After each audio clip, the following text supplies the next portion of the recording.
Hello, എല്ലാവർക്കും എൻ്റെ പുതിയൊരു വീഡിയോയിലേക്ക് സ്വാഗതം.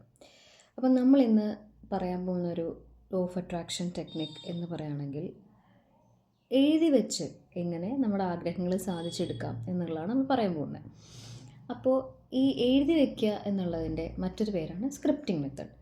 ഈ സ്ക്രിപ്റ്റിംഗ് മെത്തേഡ് വളരെ വളരെ വളരെ പവർഫുള്ളായിട്ടുള്ള ഒരു ടെക്നിക്കാണ് ഈ സ്ക്രിപ്റ്റിംഗ് മെത്തേഡ് എന്ന് പറയുന്നത്. കാരണം നമ്മുടെ ആഗ്രഹങ്ങൾ നടന്ന പോലെ നമ്മൾ ഒരു ഡയറിയിൽ എഴുതി വെക്കണം. അതാണ് ആദ്യം നമ്മൾ ചെയ്യേണ്ടത്. ഓക്കെ, നമ്മുടെ ആഗ്രഹങ്ങൾ നടന്ന പോലെ ആദ്യം ഡയറിയിൽ എഴുതി വെക്കണം. പക്ഷേ ഈ എഴുതി വെക്കുമ്പോൾ നിങ്ങൾ ആദ്യം മനസ്സിലാക്കേണ്ട ഒരു കാര്യം, വെറുതെ അങ്ങനെ എഴുതി വെച്ചാൽ പോരാ. നിങ്ങളുടെ ഫീലിങ്സ് മൊത്തം, നിങ്ങളുടെ എന്താ പറയുക, ഇമോഷൻസ് മൊത്തം, അതായത് നിങ്ങൾ ഉദ്ദേശിച്ച കാര്യം നടന്നു, നിങ്ങൾ ഏറ്റവും ആഗ്രഹിച്ച നിങ്ങളുടെ ആ ഡീപ്പ് ക്രേവിങ് ആയിട്ടുള്ള ആ ഒരു സംഭവം നടന്നു കഴിഞ്ഞു. അങ്ങനെ നടന്നു കഴിഞ്ഞു കഴിഞ്ഞാൽ നിങ്ങൾ എങ്ങനെ നിങ്ങളുടെ മനസ്സിൽ നിങ്ങളെങ്ങനെ പ്രതികരിക്കും? അതായത് നിങ്ങൾ എക്സ്ട്രീം ഹാപ്പി ആയിരിക്കും, അല്ലേ? എക്സ്ട്രീം ഹാപ്പി ആയിരിക്കും. ആ ഹാപ്പിനെസ് വേണം നിങ്ങൾ എഴുതുമ്പോൾ ആ ഒരു വേർഡിങ്സിൽ നിങ്ങൾ കൊണ്ടുവരാനായിട്ട്. അപ്പോൾ അതിന് ഏറ്റവും പറ്റിയ ടെക്നിക്ക് എന്താണെന്ന് വെച്ചാൽ, ആദ്യം നിങ്ങൾ ഏതൊരു ലോ ഓഫ് അട്രാക്ഷൻ ചെയ്യുമ്പോഴും ഏതൊരു മാനിഫെസ്റ്റേഷൻ ടെക്നിക്ക് ഉപയോഗിക്കുമ്പോഴും നിങ്ങൾ ആദ്യം ചെയ്യേണ്ടത് ഒന്ന് ഡീപ്പ് ബ്രീത്ത് എടുക്കുക. ഡീപ്പ് ബ്രീത്ത് എടുത്തിട്ട് നിങ്ങളുടെ ആ സംഭവം, നിങ്ങൾ ആഗ്രഹിച്ച സംഭവം നടന്നു കഴിഞ്ഞു എന്നുള്ള രീതിയിൽ നിങ്ങൾ ഇമാജിനേഷൻ ചെയ്യുക എന്നുള്ളതാണ്. അങ്ങനെ ഇമാജിനേഷൻ ചെയ്യുമ്പോൾ നിങ്ങളുടെ ഉള്ളിൽ തന്നെ, നിങ്ങൾ അറിയാതെ തന്നെ ആ വൈബ്രേഷൻ ഇങ്ങനെ കൂടി വരും. ഈ കൂടി വരുമ്പോൾ നിങ്ങളുടെ വൈബ്രേഷൻ ഹൈ ആവും. നിങ്ങൾ എക്സ്ട്രീം ഹാപ്പിനെസ് നിങ്ങൾക്ക് ഫീൽ ചെയ്യാൻ പറ്റും. നിങ്ങൾക്ക് തന്നെ തോന്നും, ഞാൻ നല്ല ഹൈ വൈബ്രേഷനിലാണ് നിൽക്കുന്നതെന്ന് നിങ്ങൾക്ക് തന്നെ തോന്നും. എന്നിട്ട് നിങ്ങളൊരു ബുക്ക് എടുക്കുക, ഒരു പേന എടുക്കുക. ഞാൻ എപ്പോഴും പ്രിഫർ ചെയ്യുന്നത് പേന എന്ന് പറയുമ്പോൾ നിങ്ങൾ എപ്പോഴും യൂസ് ചെയ്യേണ്ടത് ഒന്നില്ലെങ്കിൽ ഗ്രീൻ അല്ലെങ്കിൽ ബ്ലൂ ഒക്കെയാണ്. ഒരിക്കലും ബ്ലാക്ക് ഒന്നും യൂസ് ചെയ്യരുത്. ബ്ലാക്ക് നെഗറ്റിവിറ്റിയാണ് നമ്മളെ സംബന്ധിച്ച്, അതൊരിക്കലും യൂസ് ചെയ്യരുത്. എന്നിട്ട് നേരെ ഒരു ഡയറി എടുക്കുക. ഡയറിയിൽ നിങ്ങൾ എഴുതേണ്ടത് I am so happy and grateful. ഇങ്ങനെ വേണം നിങ്ങൾ തുടങ്ങാനായിട്ട്. കാരണം നിങ്ങൾ ആ ഒരു ഫീലിങ്സ് നിങ്ങൾ അതിലേക്ക് കൊണ്ടുവരണം. I am so happy and grateful that നിങ്ങളുടെ ആഗ്രഹം എന്താണോ. ഇപ്പം ഞാൻ പറയാണ്, my YouTube channel has got 1 million subscribers, അല്ലെങ്കിൽ my YouTube channel has got 1000 subscribers, thank you universe. ഇങ്ങനെ വേണം നിങ്ങൾ എഴുതാനായിട്ട്. അതായത് I am so happy and grateful എന്ന് പറഞ്ഞ് നിങ്ങൾ തുടങ്ങും വേണം. നടുക്ക് നിങ്ങളുടെ ആഗ്രഹം ആണെന്ന് നിങ്ങൾ എഴുതുക, നടന്നു കഴിഞ്ഞ പോലെ എഴുതുക. അത് കഴിഞ്ഞതിന് ശേഷം ഏറ്റവും അവസാനം താങ്ക് യു യൂണിവേഴ്സ് എന്ന് പറഞ്ഞിട്ട് വേണം നിങ്ങൾ ഇൻപുട്ട് കൊടുക്കാനായിട്ട്. ഓക്കെ, നിങ്ങൾ കൊടുക്കുന്ന ഇൻപുട്ടിനനുസരിച്ചായിരിക്കും നമുക്ക് കിട്ടുന്ന റിസൾട്ട്. അത് നിങ്ങൾ എപ്പോഴും മനസ്സിലാക്കുക. നമ്മൾ എന്താണോ യൂണിവേഴ്സിലേക്ക് കൊടുക്കുന്നത് അതേ നമുക്ക് തിരിച്ചു കിട്ടുള്ളൂ. അതായത് ഇപ്പോൾ നമ്മൾ നെഗറ്റീവ് നമ്മുടെ ലൈഫിൽ പറഞ്ഞുകൊണ്ടേ ഇരുന്ന് കഴിഞ്ഞാൽ നമ്മുടെ ലൈഫിലേക്ക് കിട്ടുന്നത് നെഗറ്റീവ് തന്നെയാണ്.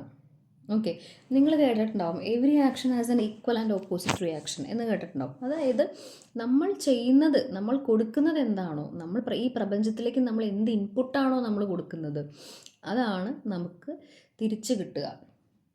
അതെപ്പോഴും നിങ്ങൾ മനസ്സിലാക്കേണ്ട ഒരു കാര്യം തന്നെയാണ്. അപ്പോൾ ഇപ്പോൾ എനിക്ക് ഫുൾ കടമാണ്, എനിക്ക് ഫുൾ അസുഖങ്ങളാണ്, എനിക്ക് നല്ലൊരു ജോലി ഇല്ല എന്നൊക്കെ പറയും തോറും നിങ്ങൾ ഈ യൂണിവേഴ്സിന് കൊടുക്കുന്നത് ഒരു നെഗറ്റീവ് ഇൻപുട്ടാണെങ്കിൽ അത് തന്നെയാണ് നിങ്ങൾക്ക് തിരിച്ചു കിട്ടുള്ളൂ. അപ്പോൾ നമ്മളെല്ലാവരും ചെയ്യുന്ന ഒരു തെറ്റാണ്. നമ്മൾ അമ്പലത്തിൽ പോയി കഴിഞ്ഞ് കഴിഞ്ഞാൽ നമ്മൾ ആദ്യം പ്രാർത്ഥിക്കുന്നത് എങ്ങനെയാണ്? നമ്മൾ ആദ്യം പ്രാർത്ഥിക്കുന്നത്, എനിക്ക് എന്താ പറയുക, എൻ്റെ കടങ്ങൾ തീരണേ, എൻ്റെ ജീവിതത്തിൽ നിന്ന് അസുഖങ്ങൾ മാറണേ, ഇങ്ങനെയാണ് നിങ്ങൾ എപ്പോഴും പ്രാർത്ഥിക്കുന്നത്. പക്ഷെ ഒരിക്കലും നിങ്ങൾ നേരെ തിരിച്ച് പ്രാർത്ഥിക്കില്ല. ഞാൻ സമ്പന്നനായിരിക്കാനും ഞാൻ ആരോഗ്യവാനായിരിക്കാനും ഭഗവാനെ എന്നെ അനുഗ്രഹിക്കണേ എന്നല്ല ആരും പ്രാർത്ഥിക്കുന്നത്. എല്ലാവരും നേരെ തിരിച്ചാണ് എല്ലാവരും അത് പ്രാർത്ഥിക്കുന്നത്. അപ്പോൾ ഈ ഒരു കാര്യം എപ്പോഴും നിങ്ങൾ മനസ്സിലാക്കുക. നമ്മൾ ഈ നെഗറ്റീവ് വേർഡ്സ് കഴിയുന്നതും യൂസ് ചെയ്യാതിരിക്കുക. കഴിയുന്നതെന്നല്ല, കാരണം നമ്മൾ പ്രാക്ടീസ് ചെയ്ത് വരുന്ന ശീലം അങ്ങനെ ആയതുകൊണ്ട് ഇത് പെട്ടെന്ന് എടുത്ത് കളയാൻ ഇത്തിരി പാടാണ്. അപ്പോൾ അതുകൊണ്ടാണ് ഞാൻ പറയുന്നത്, അത് ആ ഒരു നെഗറ്റീവ് വേർഡ്സ് ലൈഫിൽ നിന്ന് കളയാതെ നമ്മൾ ഇത് മാനിഫെസ്റ്റേഷൻ ചെയ്തിട്ട് കാര്യമില്ല. ഇപ്പോൾ നമ്മൾ പൈസയ്ക്ക് വേണ്ടിയിട്ട് നമ്മൾ മാനിഫെസ്റ്റ് ചെയ്തതിന് ശേഷം, മാനിഫെസ്റ്റേഷൻ കഴിഞ്ഞതിന് ശേഷം ഞാൻ പറയുകയാണ്, ഇപ്പം നമ്മൾ പറയുകയാണ് എൻ്റെ കയ്യിൽ 10 പൈസയില്ല, എനിക്ക് ഫുൾ കടമാണ് എന്നൊക്കെ പറഞ്ഞുകൊണ്ടിരുന്നാൽ പിന്നെ ഈ മാനിഫെസ്റ്റേഷൻ ടെക്നിക്ക് ചെയ്യുന്നതിൽ ഒരു മീനിങ് ഇല്ലാതെ പോവും. അപ്പോൾ അതുകൊണ്ട് തന്നെ നിങ്ങൾ ചെയ്യേണ്ട ഒരു കാര്യം, നിങ്ങൾ നടന്നു കഴിഞ്ഞ പോലെ, നിങ്ങളുടെ ആഗ്രഹം നടന്നു കഴിഞ്ഞ പോലെ, ഞാൻ ഈ പറഞ്ഞ പോലെ നിങ്ങളുടെ സെൻറ്റൻസ് കൺസ്ട്രക്റ്റ് ചെയ്തതിന് ശേഷം, അതിപ്പോൾ ഇംഗ്ലീഷ് ആവാം, മലയാളം ആവാം, ഹിന്ദി ആവാം, നിങ്ങളുടെ ലാംഗ്വേജ് ഏതാണോ നിങ്ങൾക്കത് പ്രിഫർ ചെയ്യാം. എന്നിട്ട് നിങ്ങളത് അങ്ങനെ എഴുതിയതിന് ശേഷം പിന്നെ നിങ്ങൾ ആ കാര്യത്തെപ്പറ്റി സംസാരിക്കുകയേ ചെയ്യരുത്. ആരോട് സംസാരിക്കരുത്. അതും നെഗറ്റീവ് കാര്യങ്ങൾ ഒരിക്കലും സംസാരിക്കരുത്. നെഗറ്റീവ് കാര്യങ്ങൾ ഇതിങ്ങനെ മറ്റുള്ളവരുടെ ഇത് കേൾക്കുമ്പോൾ നമുക്ക് തന്നെ സ്വയം നെഗറ്റീവ് അടിക്കുന്നു എന്ന് തോന്നിക്കഴിഞ്ഞാൽ നമ്മൾ ആ സ്പോട്ടിൽ നിന്ന് മാറി നിൽക്കുക, അല്ലെങ്കിൽ ആ ഒരു പ്രസൻസിൽ നമ്മൾ മാറി നിൽക്കുക. അതാണ് നമ്മൾ ചെയ്യേണ്ടത്. ഓക്കെ, ഇപ്പം ഞാനൊക്കെ ആണെങ്കിൽ എൻ്റെയൊക്കെ സ്ക്രിപ്റ്റിംഗ് മെത്തേഡിൽ ഒരുപാട് കാര്യങ്ങൾ ഞാൻ എഴുതി വെച്ചിട്ടുണ്ടായിരുന്നു. ശരിക്കും പറഞ്ഞു കഴിഞ്ഞാൽ നമ്മൾ ഏറ്റവും കൂടുതൽ ഫോക്കസ് ചെയ്യുന്നത് ആദ്യം ഒരു കാര്യം നടന്നിട്ട് പിന്നെ അടുത്ത കാര്യത്തിലേക്കാണ് നമ്മൾ ശരിക്കും ഏറ്റവും ബെറ്റർ. പക്ഷേ എൻ്റെയൊക്കെ എന്ന് വെച്ചാൽ എനിക്കൊക്കെ ചിലപ്പോൾ വർഷങ്ങൾ കഴിഞ്ഞ് എൻ്റെ ഫ്യൂച്ചർ പ്ലാൻസ് ആയിരിക്കും ഞാൻ എഴുതിയിട്ടുണ്ടാവുക. പക്ഷെ അതേസമയം തന്നെ ഇപ്പോൾ നടക്കുന്ന കാര്യങ്ങളും എനിക്കുണ്ടാവും. അപ്പം ഞാൻ എല്ലാം കൂടിയിട്ടാണ് ഞാൻ എഴുതിയത്. പക്ഷേ ഓരോന്നും ചെയ്യുമ്പോഴും ഓരോ എൻ്റെ ഡ്രീംസ് ഞാൻ എഴുതി വെക്കുമ്പോഴും നടന്ന പോലെ ഞാൻ എഴുതി വെക്കുകയും ചെയ്യും. അത് മാത്രമല്ല, അതിന് മുന്നേ ഈ ഇമാജിനേഷൻ ചെയ്യും. ഇമാജിനേഷൻ ചെയ്തിട്ട് ആ ഫീലിങ്സ്, ആ എക്സ്ട്രീം ഫീലിങ്സ്, ആ ഒരു വൈബ്രേഷൻ കൂട്ടി അത്രയും ഹാപ്പിനെസ്സിലാണ് ഞാൻ ആ ഓരോ ലൈനും എഴുതി വെക്കുന്നത്. അതും I M so happy and grateful that എനിക്ക് ഞാൻ ആഗ്രഹിച്ച പോലെ ഇന്ന ജോലി കിട്ടി. അത് ഏത് ജോലിയാണ്, എവിടെയാണ്, എന്താണെന്നുള്ളത് വളരെയധികം സ്പെസിഫൈ ആയിട്ട് നിങ്ങളത് പറയണം. കാരണം കുറേ ഇപ്പോൾ എനിക്ക് ജോലി കിട്ടിയെന്ന് പറഞ്ഞാൽ കുറേ ജോലികളുണ്ട്. നിങ്ങളുടെ ആഗ്രഹം എന്താണ്, നിങ്ങൾക്ക് എവിടെയാണ് ജോലി വേണ്ടത്, എത്ര ശമ്പളമുള്ള ജോലിയാണ് വേണ്ടത്, അത് ഓൾറെഡി നിങ്ങളുടെ മനസ്സിലുണ്ടായിരിക്കണം. അത് ഫിക്സഡ് ആയിരിക്കണം. എന്നിട്ട് വേണം നിങ്ങളത് എഴുതാനായിട്ട്. കാരണം കുറേ കൺഫ്യൂഷൻസ് നിങ്ങളുടെ മനസ്സിലേക്ക് കൊണ്ടുവരരുത്. അത് വർക്കൗട്ട് ആവാൻ പാടാണ്. അപ്പോൾ അതുകൊണ്ടാണ് നിങ്ങൾക്ക് ഏത് ജോലിയാണ് വേണ്ടത് എന്നുള്ളത് കൃത്യമായ ധാരണ വേണം. അതിപ്പോൾ ഗവൺമെൻറ് ജോലി ആണെങ്കിൽ ഏത് ഗവൺമെൻറ് ജോലി, എവിടെ. ഇപ്പം നിങ്ങൾക്ക് വല്ല എക്സാം വരുന്നുണ്ടായിരിക്കും. ഇപ്പോൾ സെക്രട്ടേറിയറ്റ് അസിസ്റ്റൻറ്റ്, ഞാൻ ഒരുപാട് സന്തോഷത്തിലാണ്. കാരണം എനിക്ക് യൂണിവേഴ്സിറ്റി സെക്രട്ടേറിയറ്റ് അസിസ്റ്റൻറ്റ് എക്സാം ഞാൻ ക്രാക്ക് ചെയ്തു. പ്രപഞ്ചത്തിന് നന്ദി. ഇങ്ങനെ നിങ്ങൾക്ക് എഴുതാം. ഓക്കെ, ഇങ്ങനെയാണ് എഴുതേണ്ടത്. അപ്പോൾ നിങ്ങൾ ആ ഫീലിങ്സ് കൊണ്ടുവരണം. കാരണം നിങ്ങളുടെ ഏറ്റവും വലിയ ആഗ്രഹമാണ് നടന്നിരിക്കുന്നത്. ഇനി നിങ്ങൾക്ക് അതിൽ കൂടുതലൊന്നും ചെയ്യാനില്ല. നിങ്ങളുടെ ഏറ്റവും വലിയ ആഗ്രഹം, ജീവിതത്തിൽ നിങ്ങൾ ആഗ്രഹിച്ച കാര്യം നിങ്ങൾ നടത്തിയെടുത്തു. അപ്പോൾ ഈ നടത്തിയെടുക്കുമ്പോൾ നിങ്ങളുടെ ഒരു എക്സ്ട്രീം ഹാപ്പിനെസ്, ഇനി നമ്മൾ അതിനെപ്പറ്റി സംസാരിക്കേണ്ട കാര്യമില്ലല്ലോ. നിങ്ങളുടെ ആഗ്രഹം നിങ്ങൾക്ക് നടന്നു കഴിഞ്ഞാൽ പിന്നെ ഇനി നമുക്ക് അതൊന്നും ചെയ്യാനില്ല. അത് നടന്നു കഴിഞ്ഞു. ആ ഒരു സാധനം വേണം നിങ്ങൾ ഓരോ കാര്യങ്ങളും ഡ്രീംസ് എഴുതി വെക്കുമ്പോഴും നിങ്ങൾ ചെയ്യാനായിട്ട്. അപ്പോൾ ഒരുപാട് നമുക്ക് മാനിഫെസ്റ്റേഷൻ ടെക്നിക്സ് നമുക്കുണ്ട്. ഒരുപാട് പവർഫുൾ ആയിട്ടുള്ള ടെക്നിക്സ് ഉണ്ട്. എല്ലാ ടെക്നിക്സും പവർഫുൾ ആണ്. പക്ഷേ എങ്ങനെയാണ് അത് ഏറ്റവും കൂടുതൽ ഫാസ്റ്റായിട്ട് നമുക്കത് മാനിഫെസ്റ്റ് ചെയ്യാൻ പറ്റുന്നത് എന്ന് ചോദിച്ചു കഴിഞ്ഞാൽ ഈ ഫീലിങ്സ് ആണ്, ഈ ഇമോഷൻസാണ് ഏറ്റവും കൂടുതൽ നിങ്ങളവിടെ കൊണ്ടുവരേണ്ടത്. കാരണം ഇമോഷൻസ് എപ്പോഴും വൈബ്രേഷൻ ഉണ്ടാക്കുന്നതാണ്. ഇപ്പം നിങ്ങൾ കേട്ടിട്ടുണ്ടാവും, നമ്മൾ മോശമായിട്ടുള്ള കാര്യങ്ങൾ പറയരുത്. കാരണം അങ്ങനെ പഴയുള്ള ആൾക്കാർ പറഞ്ഞ് നിങ്ങൾ കേട്ടിട്ടുണ്ടാവും.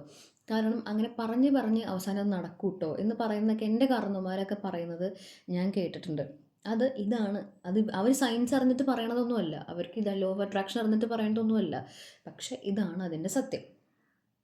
അപ്പോൾ നിങ്ങൾ ആഗ്രഹിക്കുന്നത് ജെനുവിനായിട്ട് നിങ്ങളൊരു കാര്യം നിങ്ങൾ എഴുതി യൂണിവേഴ്സിനെ ഏൽപ്പിച്ചിട്ടുണ്ടെങ്കിൽ യൂണിവേഴ്സ് അത് അത്രയും സിൻസിയറായിട്ട് നിങ്ങളുടെ ക്രേവിങ് ആണെങ്കിൽ യൂണിവേഴ്സ് നിങ്ങൾക്കത് കൊണ്ടുതരും. ഓക്കെ, ഇപ്പോൾ നിങ്ങൾ ചെയ്യേണ്ടത്, നിങ്ങൾ മാനിഫെസ്റ്റേഷൻ ചെയ്യുക. നിങ്ങൾ ഇപ്പോൾ എക്സാം ക്രാക്ക് ചെയ്യാനാണെങ്കിൽ പഠിക്കാതിരിക്കരുത്. പഠിക്കാതെ കൈയും കെട്ടി യൂണിവേഴ്സിനെ മാനിഫെസ്റ്റേഷൻ എന്ന് പറഞ്ഞാൽ നമ്മൾ നടക്കില്ല. വർക്ക് ചെയ്യണം. നമ്മൾ പഠിച്ചതിന് ശേഷം ബാക്കിയെല്ലാം നമ്മൾ പ്രപഞ്ചത്തിന് വിട്ടുകൊടുക്കുക, ദൈവത്തിന് വിട്ടുകൊടുക്കുക. ഓക്കെ, അപ്പോൾ നിങ്ങളുടെ ആഗ്രഹങ്ങൾ ഇപ്പോൾ നിങ്ങൾക്ക് ഫ്യൂച്ചറിലാണെങ്കിൽ ഫ്യൂച്ചറിൽ എഴുതാം. ഇപ്പോൾ അടുത്ത് വല്ലത് നടക്കാനുണ്ടെങ്കിൽ അത് എഴുതാം. ഞാൻ പറയുകയാണെങ്കിൽ ഏറ്റവും സിമ്പിളായിട്ട് നടക്കാൻ ചാൻസ് ഉള്ള കാര്യങ്ങൾ എഴുതി കഴിഞ്ഞാൽ നിങ്ങളുടെ മനസ്സിലേക്ക് തന്നെ അതൊരു ഇതായിരിക്കും, നിങ്ങൾക്കൊരു കോൺഫിഡൻസ് കൂട്ടും. കാരണം വളരെയധികം വലിയ വലിയ കാര്യങ്ങളിലേക്ക് ആദ്യം പോവാതെ ചെറിയ കാര്യങ്ങൾ നടത്തിയെടുത്ത് കഴിഞ്ഞ് കഴിഞ്ഞാൽ നിങ്ങൾക്ക് ഉള്ളിൻ്റെ ഉള്ളിൽ അതൊരു കോൺഫിഡൻസ് കൂട്ടാൻ വളരെയധികം ചാൻസ് ഉണ്ട്. അപ്പോൾ അതുകൊണ്ട് അങ്ങനത്തെ കാര്യങ്ങളൊക്കെ ആദ്യമേ ചെയ്യുക. ഇങ്ങനെ വേണം കൺസ്ട്രക്ട് ചെയ്യാനായിട്ട്. നടന്നു കഴിഞ്ഞ പോലെ വേണം എഴുതാനായിട്ട്. അല്ലെങ്കിൽ നടന്നുകൊണ്ടിരിക്കുന്നു, അല്ലെങ്കിൽ പാസ്റ്റ്, അല്ലെങ്കിൽ പ്രസൻറ്റ്. ഒരിക്കലും ഫ്യൂച്ചർ ടെൻസിൽ നമ്മളത് എഴുതരുത്. വില്ല്, വോണ്ട്, ഇങ്ങനത്തെ കാര്യങ്ങളൊന്നും നമ്മൾ യൂസ് ചെയ്യരുത്. ഫ്യൂച്ചർ ഉപയോഗിക്കരുത്. നടന്നു കഴിഞ്ഞു അല്ലെങ്കിൽ നടന്നുകൊണ്ടിരിക്കുന്നു, ഇങ്ങനെ വേണം നിങ്ങളത് കൺസ്ട്രക്ട് ചെയ്യാനായിട്ട്. ഓക്കെ, എന്നിട്ട് താങ്ക് യു യൂണിവേഴ്സ് എന്ന് പറയാം. ഇത് എഴുതിയതിന് ശേഷം നിങ്ങൾ ചെയ്യേണ്ട മറ്റൊരു ടെക്നിക്കും കൂടി ഉണ്ട്. ഒന്നില്ലെങ്കിൽ രാവിലെ എണീറ്റ ഉടനെ ഇത് വായിക്കണം, അതേ ഫീലിങ്ങോട് കൂടി നിങ്ങളത് വായിക്കണം. അതല്ലെങ്കിൽ രാത്രി കിടക്കുന്നതിന് മുന്നേ വായിക്കണം. ഇനി ഇത് രണ്ടും പറ്റില്ല എന്നുണ്ടെങ്കിൽ ഇടയ്ക്കിടയ്ക്ക് ഇതെടുത്ത് വായിക്കണം. ഇടയ്ക്കിടയ്ക്ക് ഇത് വായിച്ചേ പറ്റൂ. ഞാൻ പറയുന്നത്, ഞാൻ കൂടുതൽ റെക്കമെൻഡ് ചെയ്യുക ഒന്നില്ലെങ്കിൽ എണീറ്റ ഉടനെ അല്ലെങ്കിൽ രാത്രി കിടക്കുന്നതിന് മുന്നേ 2 തവണയും ചെയ്യാൻ പറ്റും. രാവിലെ എണീറ്റ ഉടനെയും രാത്രി കിടക്കുന്നതിന് മുന്നേ ഇത് വായിക്കാൻ പറ്റുന്നുണ്ടെങ്കിൽ ഏറ്റവും ബെസ്റ്റാണ്.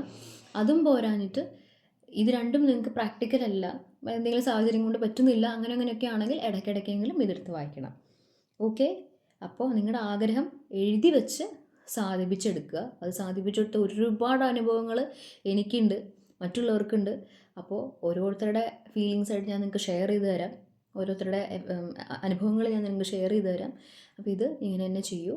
യൂണിവേഴ്സ് നമ്മൾ പറയുന്നത് കേൾക്കാനാണ് പ്രപഞ്ചം ഇരിക്കുന്നത്. നമ്മൾ എന്താണോ പറയുന്നത് അത് പ്രപഞ്ചം കേൾക്കും, നമുക്ക് നേടിയെടുത്ത് തരും.